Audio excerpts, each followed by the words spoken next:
అవసరం ఉంది. ఒక వ్యక్తి చట్టసభకు రావడం ఒక అరుదైన గౌరవం. ఇది ఒక అవకాశం. కొన్ని లక్షల మందిలో ఆ అవకాశం మనకు వస్తుంది. ఆ అవకాశంతోనే మనం అందరం ఇక్కడికి వచ్చాం.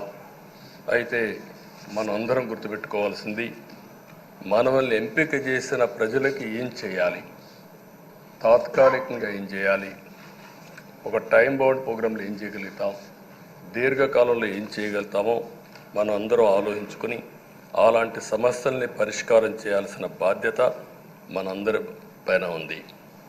అంతేకాకుండా ఈరోజు ఎక్కుండే ఎమ్మెల్యేలందరినీ కోరుతున్నాం, మనందరి పైన ఒక పవిత్రమైన ఉన్నతమైన బాధ్యతని తెలుసుకోవలసిన అవసరం ఉంది.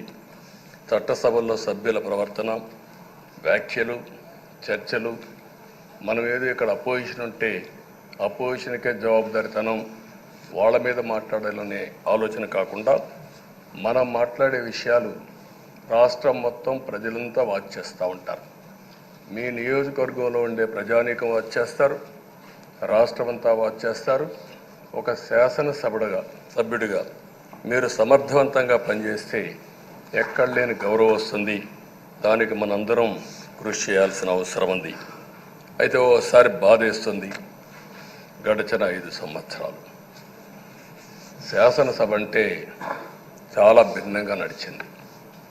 ఎంతో పవిత్రమైన శాసనసభను గత ప్రభుత్వం ఒక వికృతమైన పోకడలు, నీచ రాజకీయాలు, వ్యక్తిత్వ హననానికి ఒక వేదికగా చేశారు. ఇదే అసెంబ్లీలో దూషణలు, బూతులు, విక్రింతలు, కక్ష సాధింపులు, మైకు లేకుండా పోవడం ఒకటి కాదు, చాలా సమస్యలు వచ్చాయి.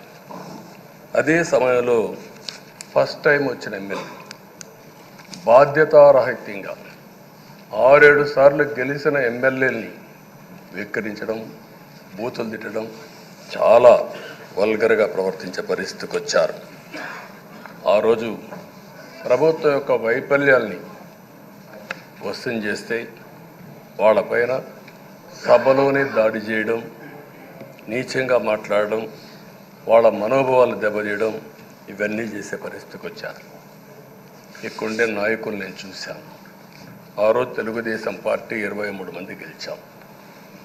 జనసేన లేరు, బీజేపీ లేరు.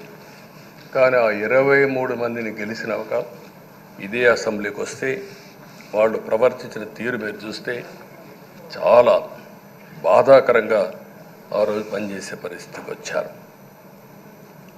ఆ రోజు ఒక్క విషయం మీరు చూస్తే, నేను కూడా ఇదే హౌస్లో చాలా బాధపడిన సందర్భం రోజు ఉంది. మెంబర్స్ అందరం ఉన్నాం. నన్ను గురించి, నా కుటుంబాన్ని గురించి ఇష్టానుసారంగా మాట్లాడితే కనీసం యాక్షన్ తీసుకోవడానికి నాకు మైక్ ఇవ్వమని అడిగాను. మేము నిరసన తెలియజేసి ఎడతామని మైక్ అడిగితే మైక్ ఇవ్వలేదు. ఇవ్వకుండా మీరు చూస్తే మామూలు సంఘటన కాదు.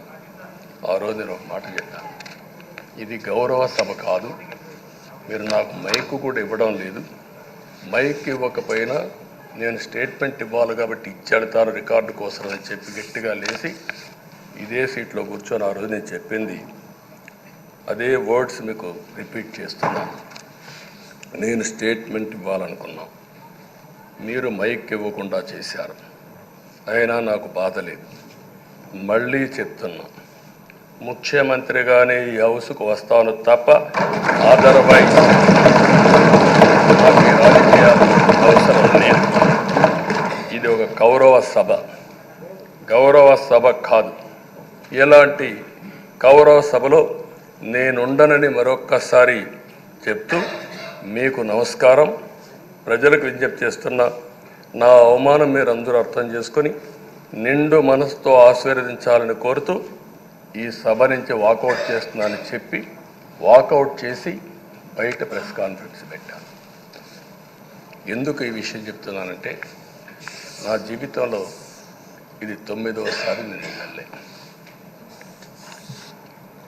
ఈ రాష్ట్రంలో తెలుగు జాతిలో నాకు వచ్చిన అవకాశాలు ఏ నాయకుడికి రాలేదు.